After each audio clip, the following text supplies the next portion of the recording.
Thank you, everybody, for tuning in to the Boomer Talk podcast. My name is Jordan. You might know me as One Up. My co-host is Taylor, aka Somebody's Gun, and our guest this week is a professional Fortnite player from Sweden, LeftEye. Thanks for joining. Hello, thank you for having me. So let's talk a little bit, I guess, a little bit about DreamHack, but more about punishment and like exploit punishment in general. So I think Phase Dubs, it was talked about that he used the exploit where you could get vault loot through the wall without actually opening up the vault. He used that exploit during DreamHack, and there are some people saying that he should be punished for it. Let's just talk a little bit about that, a little bit about exploit punishment in general. Taylor, do you have any thoughts on that? Yeah, so I'm along the thought process of you can't blame a player for a broken game. They're playing the game, and if Epic wants to fix it, that's their issue. But you can't blame Dubs for doing something like this because anyone could have the opportunity to figure this out. And honestly, in my opinion, it's a really good strategy.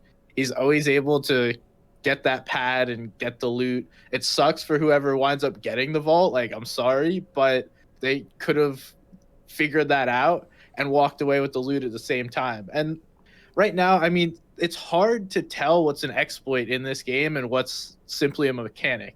Like, is the ramp phasing into a box now an exploit, or is that just a mechanic in the game that's meant to be there? We obviously know about the north-facing exploit that kind of went on, that you could always take a floor and cone when you were facing northward, but that didn't really... People did that for a while, and there was no punishment. So for Dubs to get punished for this, I think would be ridiculous.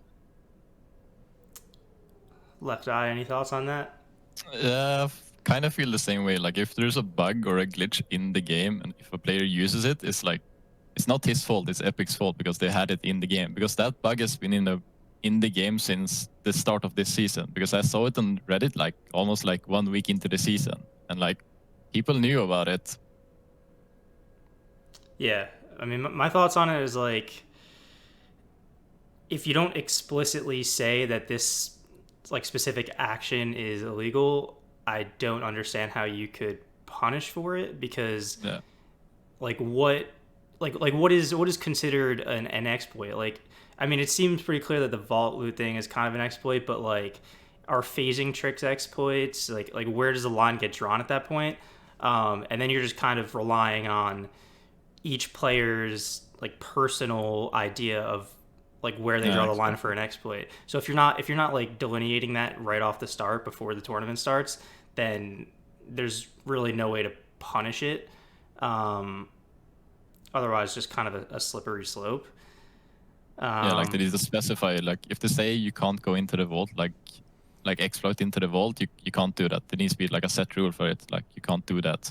But there's so many glitches and exploits that you really can't. yeah, yeah. Like at that point, you're basically just like relying on people to like figure out what Epic wants in their game versus what they don't want in the game. But like, if it's in the Yeah, game, in my exactly. opinion, it's in the game. Like, that's, if you don't want it in the game, then you gotta make sure it's not in the game. Uh, but it's like another thing on this topic that I wanted to touch on, was I saw Bala tweet out yesterday, I think it was, about the possibility of taking legal action to punish players who cheat in cash tournaments. Um, I don't like I'm not a lawyer, so I don't really know how that would work logistically, but I think that's like an interesting thing to do, especially in tournaments where players are essentially stealing cash by cheating and winning money through it. So what do you guys think about that? You mean like they get the money and then they found out like they cheated? Yeah, I mean, I think it's like up to Epic. Like they should honestly just go through all the games and check so no one cheated before they like pay out the players, right? like what about like tournaments that aren't necessarily run by Epic, like third party tournaments? Oh yeah. Well, that's a bit harder. So being involved in a decent bit of third-party tournaments, there's stuff like that that happens on a regular basis. Yeah. It's quite unfortunate, but you see codes get leaked, you see people possibly teaming, and unless you have a solid tournament organizer, like if it's just someone trying to throw together like a couple $100 or less, they're trying to do something good for their community, it's hard to keep track of those things. I mean, obviously there's larger third-party tournaments that have the resources and tools to look into those kinds of potential cheating, teaming, whatever you want to call it.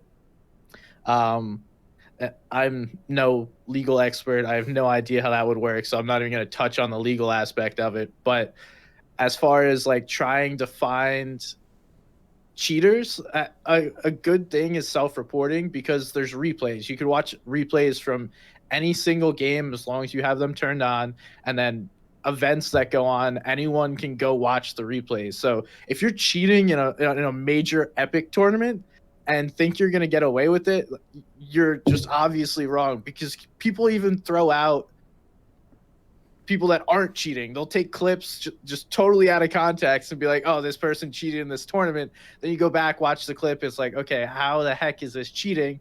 But you could take a clip out of context. I know I'm kind of rambling off base, but you know what I mean? Like, during tournaments, people are so hungry to catch people and put them down that it's not even worth cheating on, in my opinion, because you will get caught. And I mean, we're getting better, I think, at catching people. One of the big things, again, at the end of the day, it's all about Epic. They have to start communicating about these bans, because no one knows why the hell players are getting banned. You can guess, but that's really it. Yeah, I guess the question there is like, once they do get caught, is just suspending them for like 30 or 60 days from competitive enough, or should like actual IRL like legal action, or some sort of like punishment in real life be taken? And I think this stemmed from like a tweet by Chap yesterday, where he was saying he thinks that there should be like some sort of IRL consequences to cheating in cash tournaments.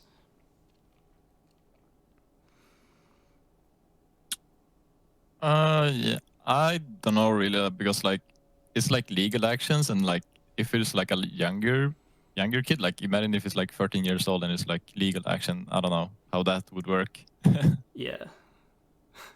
Well, I know as far as reading the rules, Epic have the ability to essentially say whatever the heck happens. And based on my understanding of like accounts payable, which is kind of how these tournaments are paid out, you can go ahead. I think you have 7 years to go ahead and try and reclaim those funds. So I don't know what they put exactly in the tournament rules, but I'm sure there's something along those lines. If we have X period of time, if we feel necessary, that we can take that money back. And there's probably different stipulations that come along with it. But it's a very common practice in the business world, as far as people overpaying or underpaying, and you can go ahead, submit a claim, get those funds back. And I would assume, based on Epic having a huge team of lawyers, that they would have some sort of language within those agreements that we all click accept on right away, that can happen. Yeah, that's fair. I mean, yeah. I think you definitely got more into like the technical details than I understand. So, yeah. Anyway, let's move on to the next topic. Let's talk about cash cups. I'll just go right to the question. Should we, as a competitive community, look down on how cash cups are played? I know right now, like, the general feeling around cash cups is that they're just kind of like BS in a way, and that they're just like not the same level of competition that FNCS is. And I think like I'll let you guys talk on it first before I get into what I want to say, but I think there's something to be said about cash cups having a different style of play, and not necessarily that style. The style of play is not necessarily lower than FNCS, or or like DreamHack or anything like that. It's just a different type of play, and that type of play is also interesting in a way. But like I'll let you guys talk about that first. LeftEye, like obviously you have a lot of experience playing in them, so I'll let you go first.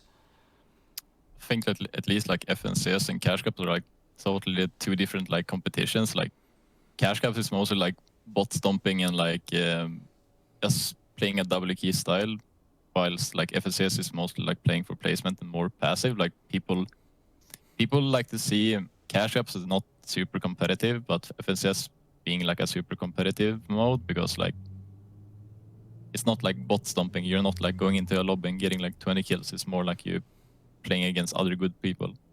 Whilst in like Cash Cup, it's mostly like you can get against like a super bad player and like there's a couple of good players, but it's mostly like bot stomping. So like, do you feel that that is inherently like lower style of play, like, or is it just like a different style of play? Yeah, I just think it's a different style of play, and like there's there's talent in playing Cash Cup good, and there's talent in playing FNCS good, but like some player prefer to play FNCS and some people don't like Cash Cups. Taylor. I've kind of liked I used to hate the way cash cups were played, and now as I'm starting to see it more and more, I think it's definitely a more interesting style of play, because you don't have this quiet mid game where a lot of nothing happens, and that's typically what you see during FNCS, and a lot of it can be changed based on the elim points to placement points, like however they want to do that. Obviously, in a cash cup, we're probably never going to see super stacked lobbies besides the high elo ones. You know, the only stacked lobbies we'll see are like the top couple of lobbies, because people just don't take it seriously. I don't even think it has to do with the play style or whatever cash is thrown out. You have people who, once they're out of a tournament, or once they know that they're not on track to make money in a cash cup, just kind of give up and, may go grief some people. And you may get that in FNCS, but I feel like that's a lot less likely to happen. People tend to play more seriously throughout a tournament, because just in their head it's more serious, but at the end of the day it's still a competitive event, and Epic is throwing these at us, allowing us to compete and have a chance to win money. um, I like the style of play as far as like fighting, because we get to see who some of the best fighters in the game are. FNCS doesn't necessarily show us that, or like major stack tournaments don't necessarily show us that, because there's too many people in mid and late game to be able to consistently be taking fights. Like you can take a couple and you can set up refreshes, but you're not going to be able to just like mid game go on a full build fight with someone in the middle of the map, because you're both going to wind up dying and you'll get third partied and all that will happen. So I don't think it's inherently bad, the style of play. It's just going to be different.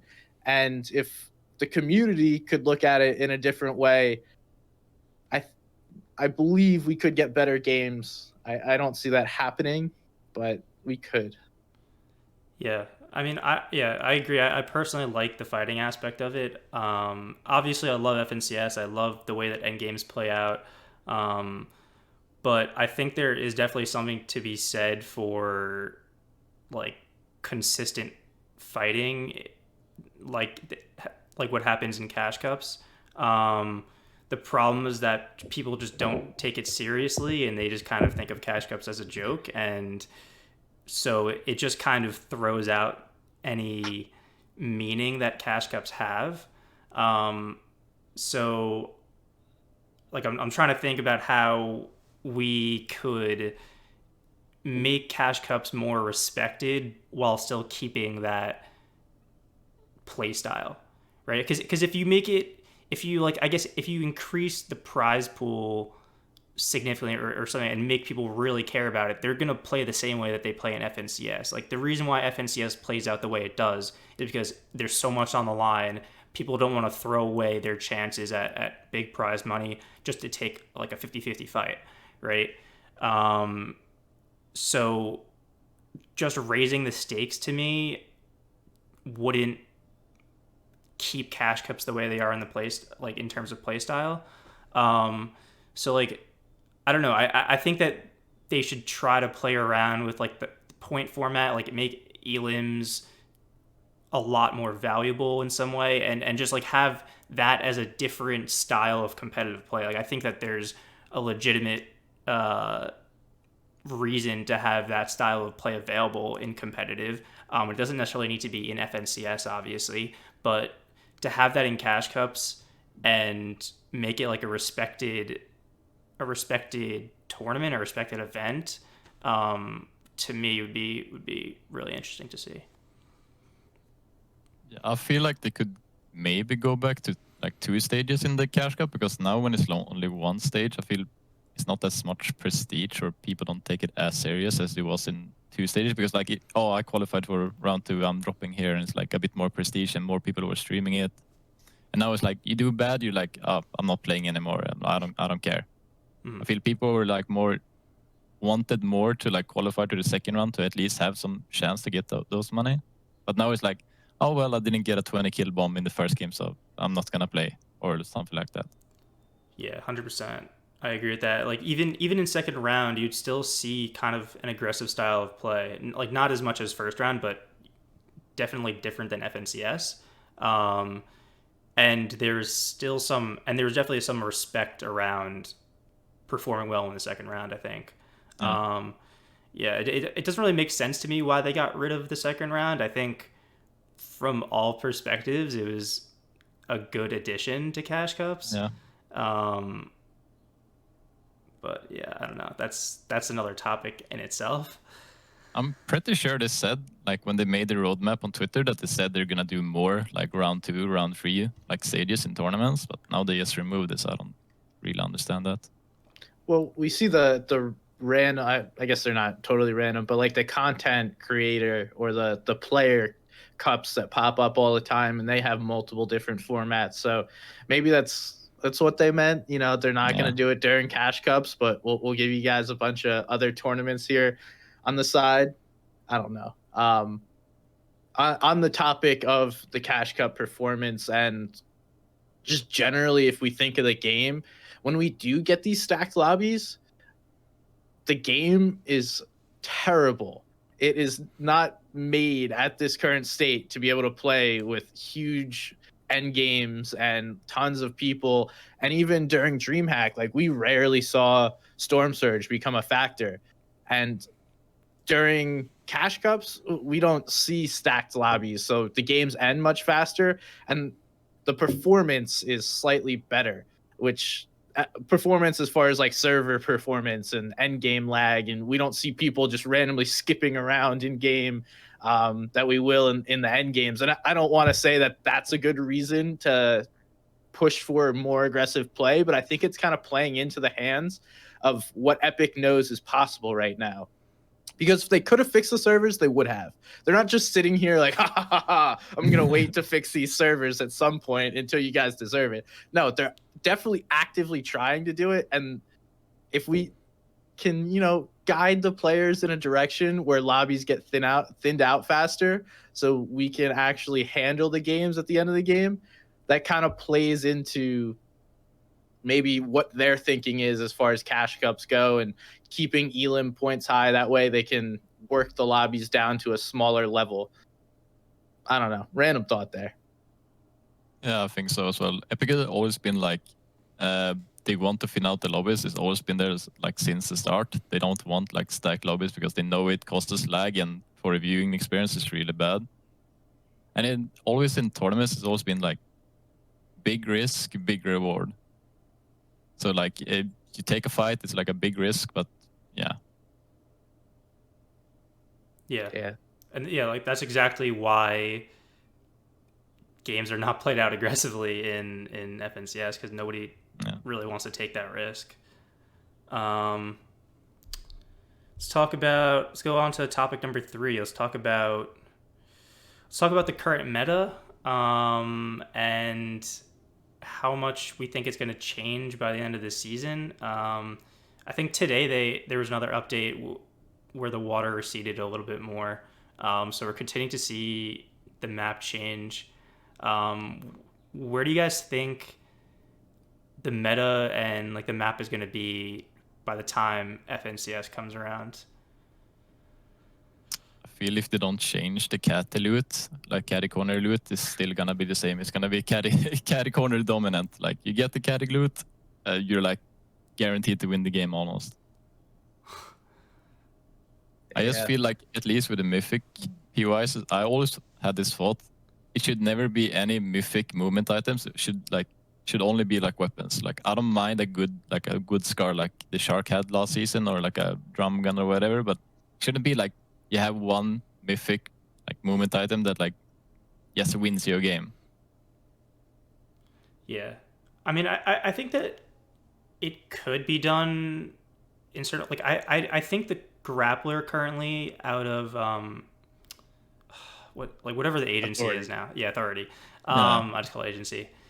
The grappler isn't that bad anymore. Like the Yeah, grappler exactly. last season was awful, but now that they added like the flying animation or whatever, that definitely weakens it. So I think it can be done if they're like careful with it. But I mean, the shockwave launcher is just absurd. Yeah, it needs to be balanced somehow. Like people don't like being on height, and someone just goes up with the grenade launcher, shoots it off height, and you're dead to storm. Like no one likes that, and everyone gets mad at that. And like at least with the grappler, you can't really grief with that. Of course, you can like grapple up to height, but you will hear it and like can at least counter it. There's no counter to the caddy loot. Yeah. And on top of being able to take height, you can also use it to break the person on height's builds so that they get knocked down, and then they can't even build to protect themselves against the impulse launcher, and then they're just gone. We've seen a different meta. Like to me, I talked about this on a broadcast the other day.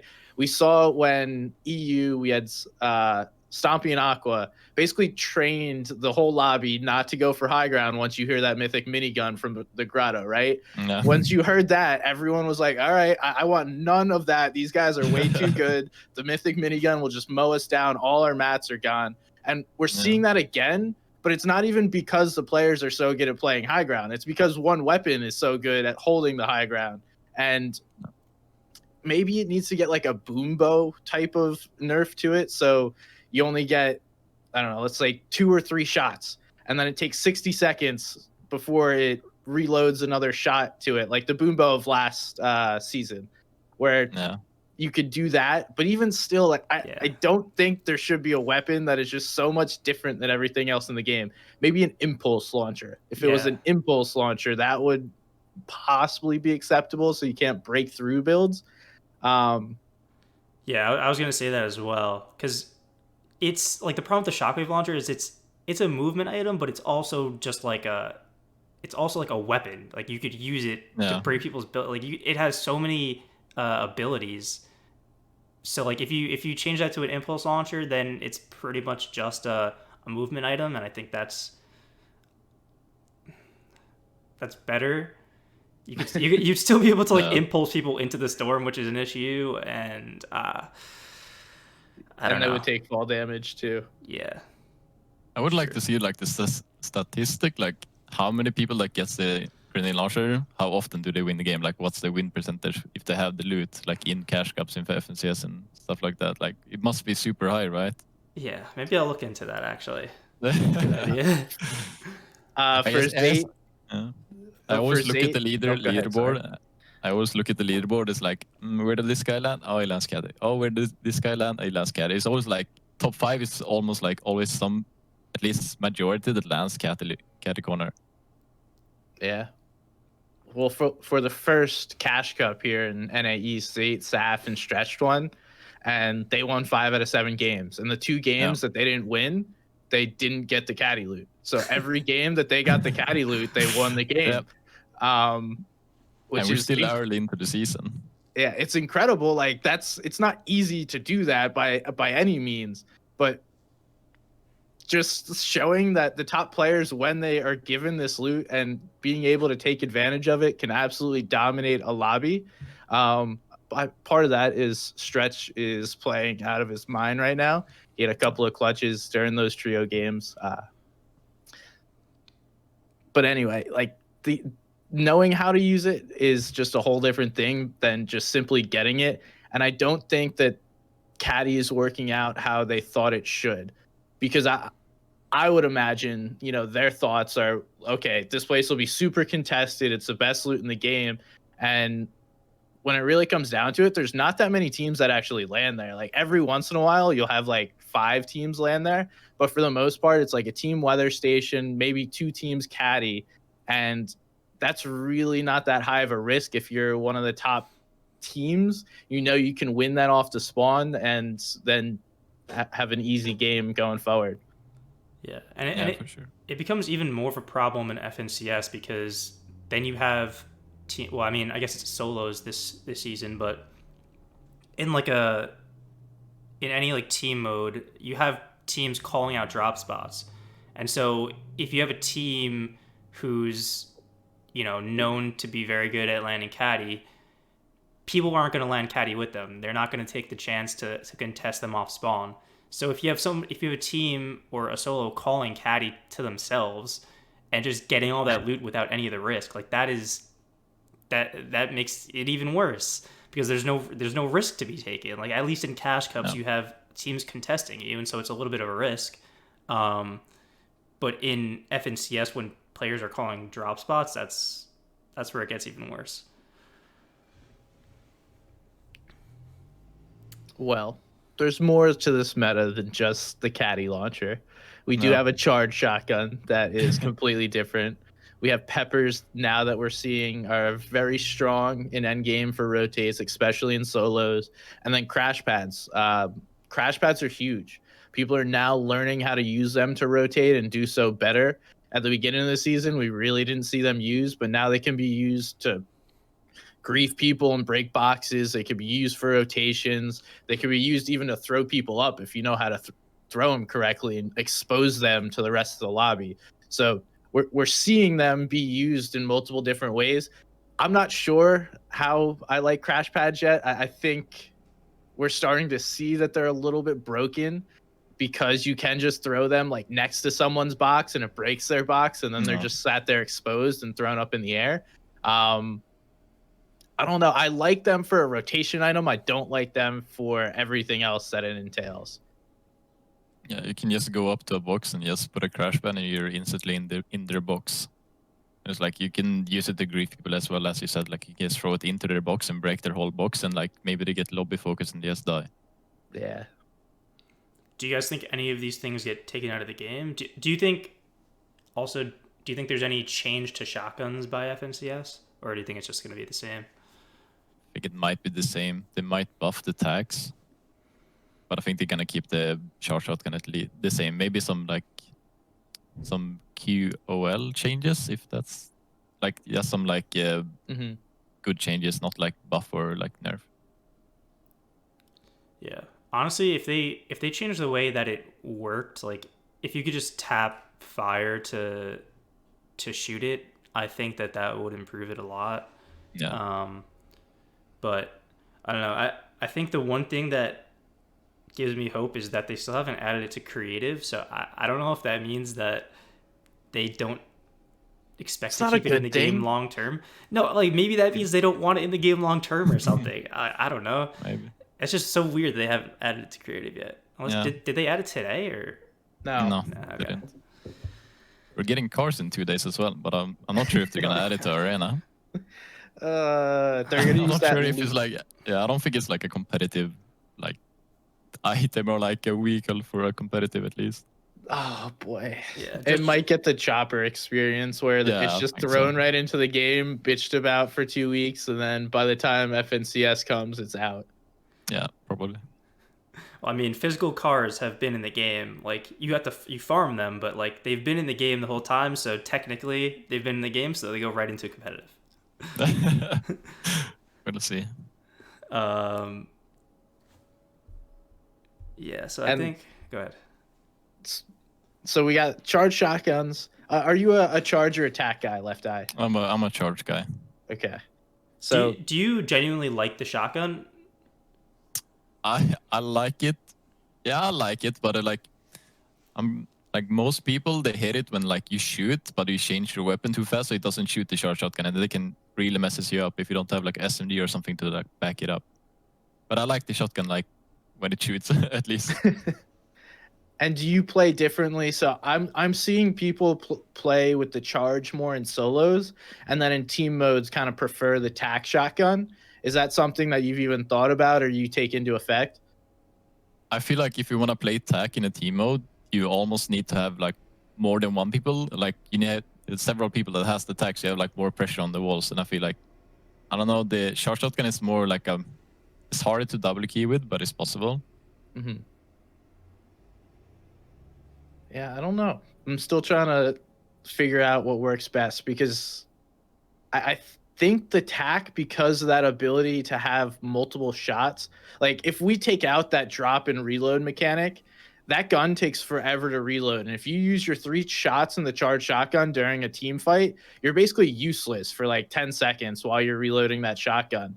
And you can have some more ability to do that with attack because the 8 shots obviously is more and it's a much faster reload than what we saw, but at the same time you're going to be hitting them for an SMG shot every time you hit with attack. Yeah, I think most people, like at least when using the charge, they just drop the shotgun, like use the reload bug now.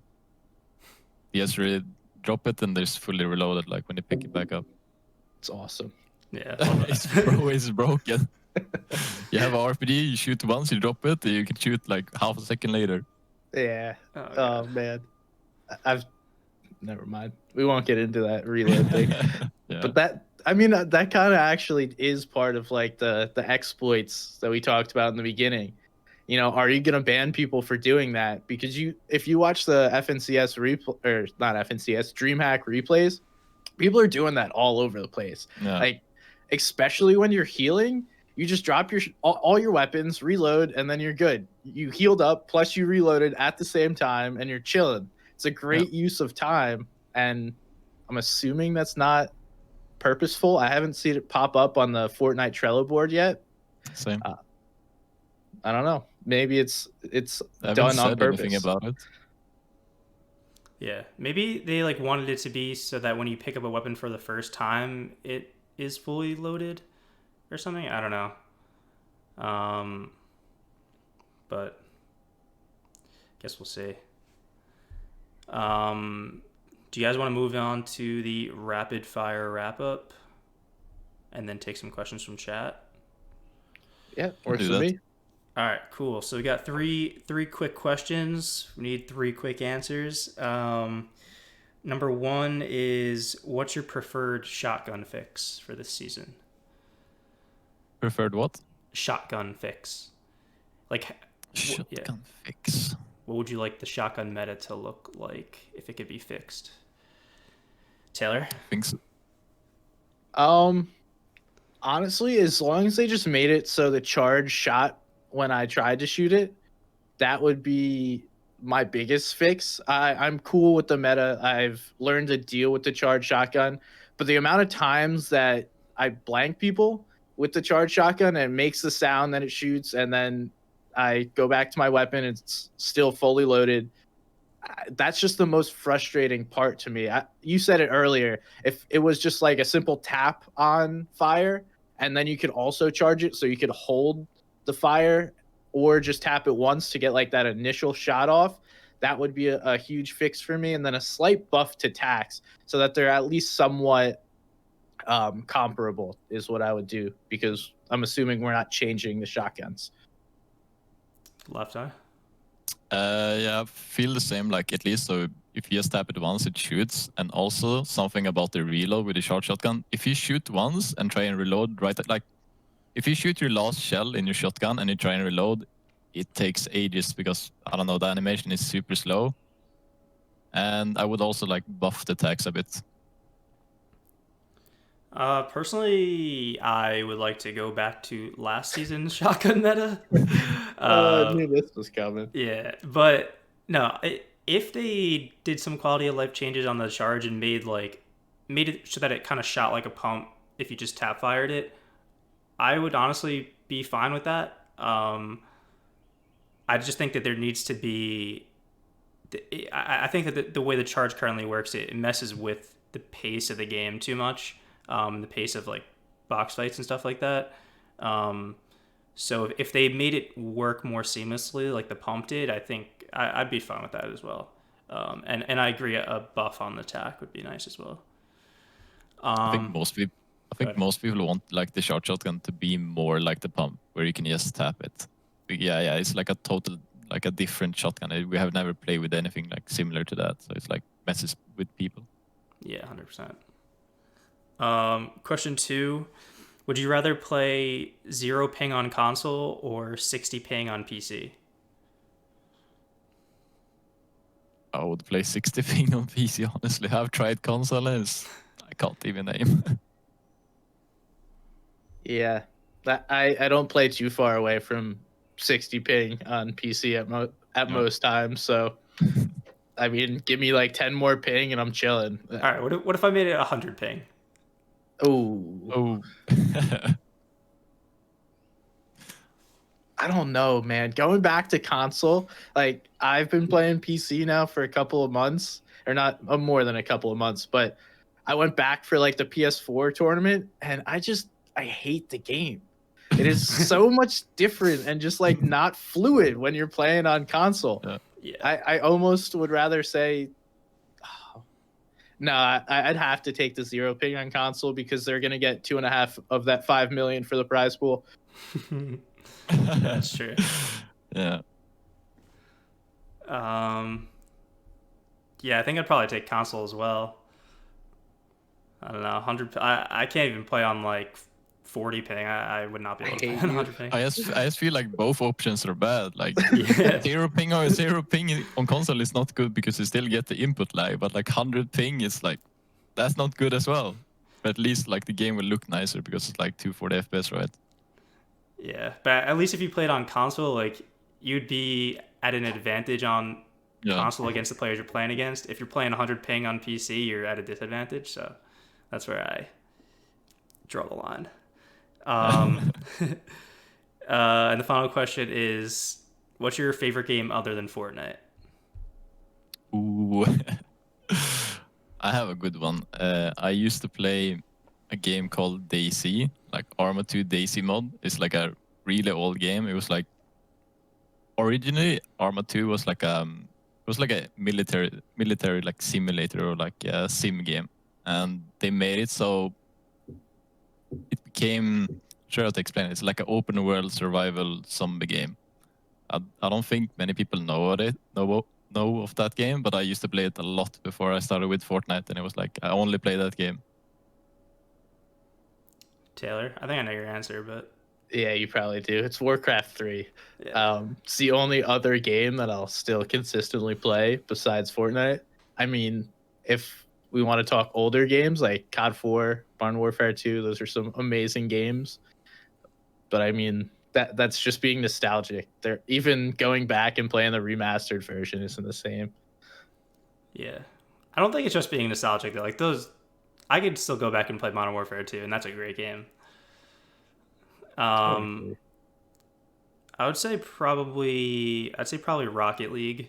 Although I've been enjoying Warzone a little bit recently. But I don't know. That game infuriates me as well, so yeah. Let's take some questions from chat. I know LeftEye, you got to go soon. Yeah, I have a little bit of time, so I can also answer some questions. Okay, cool. Chat, anybody have any questions? Someone actually did tweet at us. I'll go ahead and ask you this question, LeftEye. Are you going to be playing on mobile/console or PC for this upcoming FNCS? I don't know. Like, if the money is the same, I'm probably gonna go to mobile. But I don't want to. I want to play PC. But it's like, should I turn down like free money on console? I can't really. Feel that. Is mobile better than console? Yeah, for sure. Like, do you get better performance? Yeah, it's less input lag, and you can play 120 FPS. Damn. If you have the iPad Pro, yeah. Well, you also have like a custom HUD display too, right? Yeah. And also with the iPad, like on mobile, on the iPad, you can play on both like a controller and like touch input. So Yeah, Okay. that's kind of crazy. yeah.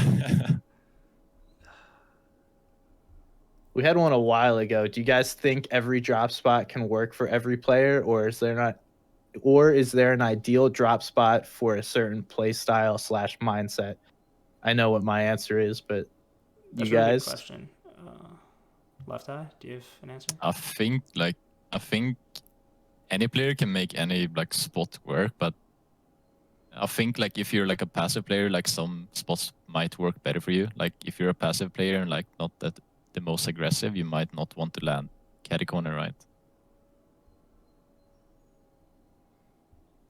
Jordan? I think there probably is an ideal drop spot for each player. Um, like at the same time, you could definitely learn to play a drop spot and get really good at it. But every player has his own unique play style to some extent, and there are definitely areas of the map that you could best utilize that. So I think there probably is a best POI for everybody. Yeah, I'd echo what you said.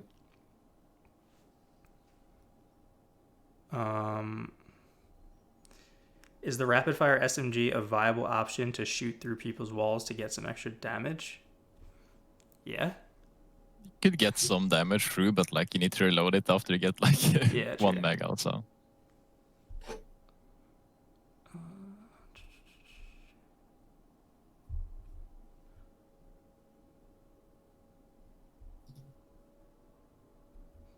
No questions No today. questions. Oh well. I'm scrolling up to see if there's anything from before. I'll ask a question. LeftEye, who's like your favorite player other than yourself? ooh, I don't know really. I like Bissell a lot, but because it kind of similar as my playstyle, a bit more like passive and like thinks a bit more about the game than like it's not as aggressive. And it's a bit older as me as well, so Nice. Fellow boomer. yeah. Best Swedish player? Question. Probably would probably say Wakey. Wakey or Shapix or Snappy. One of those three. Yeah, that's a tough one. All those guys, they're like, They're so good. yeah. They like take turn and like who is the top, but they're always in like top 10 and like someday like one is the better than the other. So Probably have to go Chapix for the longevity of what he's done. I think he's done it for longer than anyone else. Wiki's like Yeah. definitely been good since post World Cup, but I think pre World Cup I'd have to give the nod to Chapix. yeah.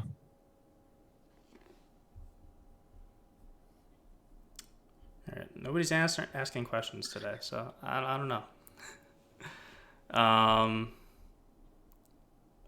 Give another few seconds, but other than that, thank you so much, LeftEye, for coming on to the podcast. It's been a pleasure. Thanks for having me.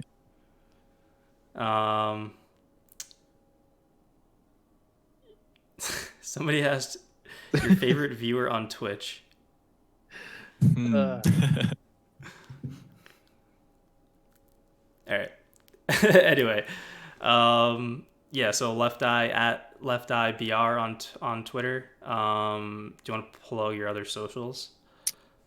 Code LeftEye, I guess, and like Twitch /LeftEye. yeah, stay tuned. Stay tuned. Taylor at Somebody's Gun on Twitter, Twitch, YouTube, Discord, everything. OnlyFans. OnlyFans. And I'm One Up Analytics on Twitter, Twitch, and YouTube. Thank you, LeftEye, for joining us. It's a great episode. Thank you, everybody, for tuning in. Wait, yeah. can I say something real quick? Oh, yeah, go ahead. Make sure to go subscribe to One Up Analytics on YouTube if you want to catch any of the podcasts afterwards. If you weren't able to tune into the entire podcast or want to go back and watch some of the old ones, One Up Analytics on YouTube. Yep. All right. Thank you, everybody, for tuning in.